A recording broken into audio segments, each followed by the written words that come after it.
Well, we are going to do pasta primavera with an Alfredo sauce tonight, and we're going to do a chicken light seasoning. So we're going to start with the chicken light seasoning. It's very easy. This seasoning can be used anywhere you would use chicken broth, chicken bouillon cube. It's great on popcorn. It's good on sauces, in soups, any of that kind of stuff. It's really tasty, very easy to make. To be honest, when I make it, I usually double the recipe that I gave you, and I keep it in a jar in my pantry. This can also freeze. Not all spices freeze well, okay? In fact, some spices and herbs, if you put them in the freezer, they completely lose their taste. Fortunately, this one freezes well, so if you wanted to make a sizable batch, you could, and keep the excess in the freezer. So, the first thing it calls for is 2 tablespoons of salt. Now, I'm going to be doing this tonight in the blender, but you could just as easily do this in a food processor or, whatever little gizmo you might have. Calls for 1/4 cup of nutritional yeast. Nutritional yeast is a fun thing to play with. It is not the same as brewer's yeast. It's inactivated. It will not raise your bread.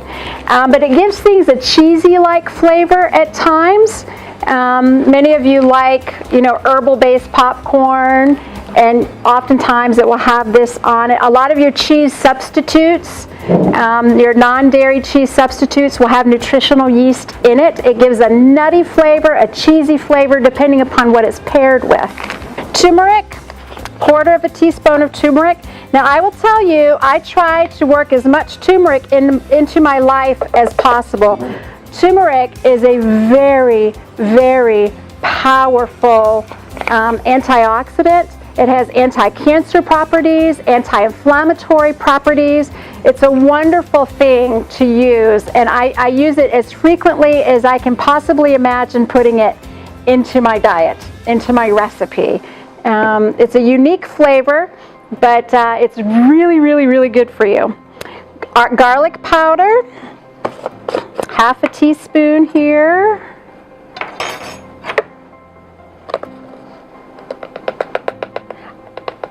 If I'm going to use this entire thing, I have on occasion used fresh garlic, but given that it's a powder based, I typically use the dried. 1/2 teaspoon of onion powder, 1/4 teaspoon of marjoram and sage. People frequently ask me, where do you get your spices from? And my answer is wherever it's the cheapest, because I'm a little bit cheap, to be honest. I cook a lot, and I cook for a lot of people. My family tend to be big eaters, and we tend to entertain and have a lot of people over. So, I don't think I'm going to have, well, that works. And 1/2 teaspoon of parsley. So I don't get too fussy with my spices, and I tend to buy things also in bulk. So things that I use a lot of, I will buy large containers of. Things that I don't use as often, I will buy smaller containers, okay? But I do keep them in a dry place. I have a pantry in my kitchen that, is dark and dry. So that's it. Nothing to it. I just dumped everything into this container, and I'm going to whiz it right up. I hope. And now it's done. And I will add it to my... So that is your chicken light seasoning. Very easy. Very, very, very easy. Extremely versatile. Like I said, you can use it in so many ways in so many places. Tonight, we're going to be using it to make our Alfredo sauce. So we're going to start off with the sauce. It calls for half a cup of raw cashews. Now, when you're using raw cashews, you always, always, always want to wash them, okay? So always wash them. I'm not going to rinse this out because I'm just going to use this seasoning in our sauce. So, and I'm doubling the recipe for the purposes of tonight. Calls for 1 tablespoon of whole grain flour. I used buckwheat flour. And I tend to use buckwheat flour a lot in my kitchen. And interestingly enough, I used to could get it here no problem. Anywhere I went, I could get it. And lately, it's been a little bit harder to find. I can find it, but just in these itty-bitty little bags versus, you know, the 5-pound bag that I'm used to. Calls for 1/4 teaspoon of onion powder. A tablespoon of the chicken style seasoning, or they do have chicken style bouillon cubes in Hannaford, in Morning Glory. This is just so easy to make and so easy to have on hand and so easy to use in other recipes that I just keep it. Calls for a teaspoon of salt, which I do not add right now, just so you know. I feel like this has enough salt in it. I don't need to add any extra, but I do saute my onions in a little bit of salt. So I'm going to skip that 1/4 teaspoon of salt. Now here's the kicker. It calls for a teaspoon of basil, and you should add the basil after you've whizzed up your sauce, because if you don't, it turns the sauce green, right? So what did I do today when I was making your sauce? I very absent-mindedly dumped the basil right in and whizzed it up. So your Alfredo sauce is green tonight.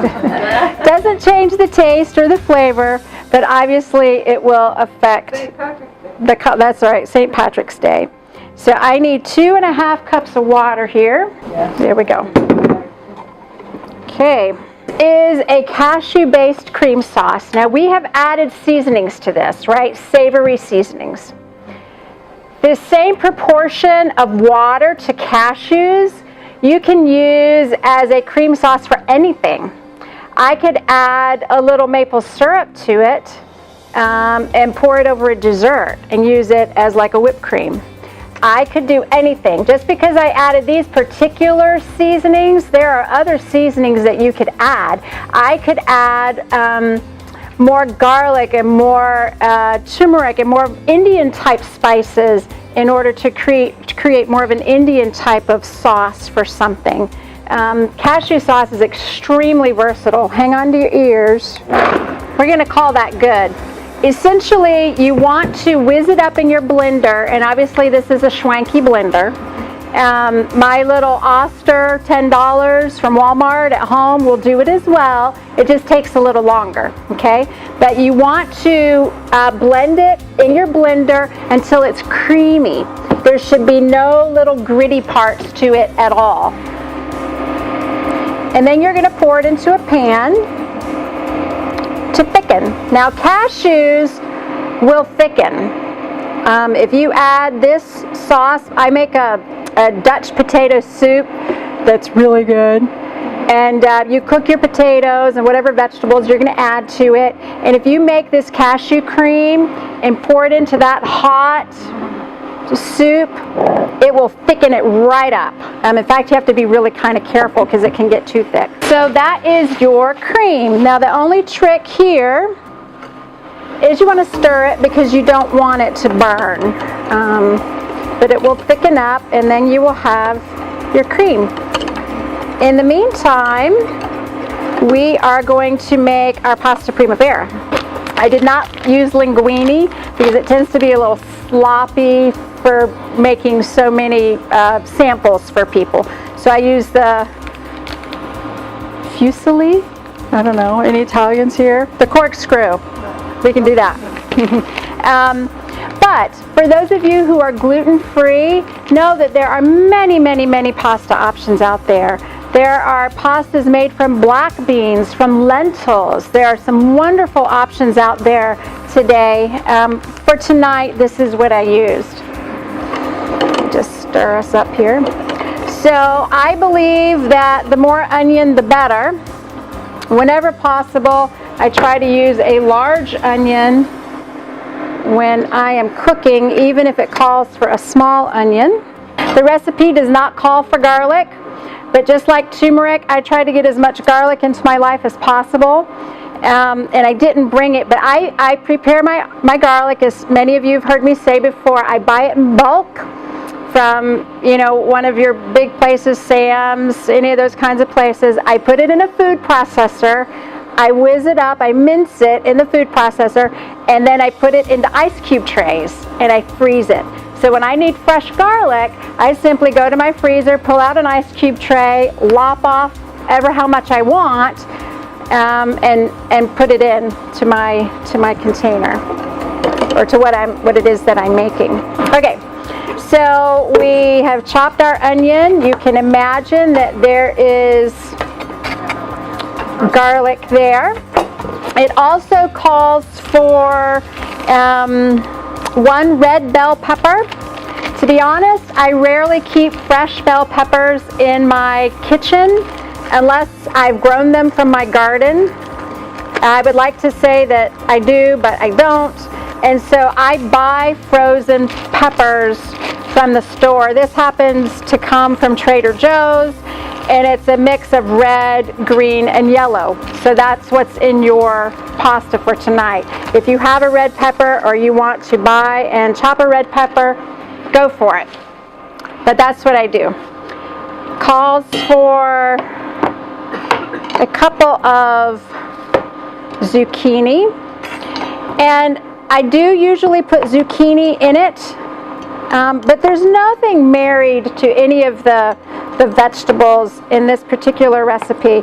To be honest, I hardly ever put summer squash in it. If I have squash from my garden, then I will put it, but I very rarely ever buy summer squash because that's what they look like. Ugh. I end up peeling off, most of it, and, it's just kind of a waste. But because it's on the recipe, I'm going to be a good girl, because you can get the idea here.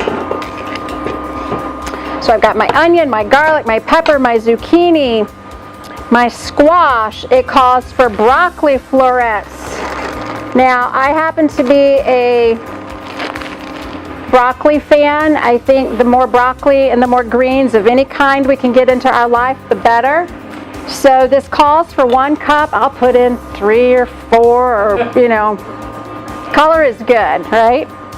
So squash, zucchini, onion, broccoli, carrot.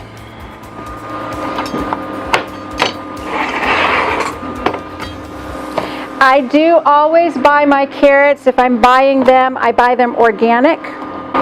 And under normal circumstances, before I added the rest of these vegetables at home, I typically will saute my onions and garlic and pepper just for a couple minutes before I add the rest of the vegetables. You don't have to, but I like to do that in just a smidgen of salt, because the salt brings out the flavor and the sweetness of the onion. Also, whenever you're working with onions in a savory kind of dish, if you can mix the types of onions that you're working with, that enhances the flavor. So in a dish like this, if you had, say, a yellow onion and a purple onion, well, you could use half of each. And it just enhances the onion flavor. A smidgen of salt as you're sauteing it will bring out that flavor, and it actually also brings out the sweetness of the onion during the cooking process. And last but not least are mushrooms. They're not required. I like mushrooms. In fact, I really like shiitake mushrooms, but when I went to buy mushrooms, shiitakes are really expensive right now. Really expensive. So I made this for you the way I make it for my family. I'm not going to buy really expensive mushrooms, just for an everyday kind of thing. So you got baby Bellas. And it calls for a cup, but I'm kind of the same way. The whole thing. Now, I'm going to saute this. How am I going to saute it? I'm going to saute it in water. I could saute it in a little bit of oil, but I figure there's enough fat on my body already. I don't need to add any extra. Dr. Howe has talked in the past about the impact of heating oils, and so we're going to saute in water. So these are sauteing up nicely. I threw a whole onion in here. So you can see the beautiful color. Yeah. Can you see that? That looks good. Can everybody see that? Okay. Once this is sauteed, you're simply going to pour it over your cooked pasta. Obviously, this isn't a whole package of cooked pasta because the whole package isn't what you're eating tonight. You would pour these sauteed vegetables over your cooked pasta, mix them in well, and then you will pour in your sauce.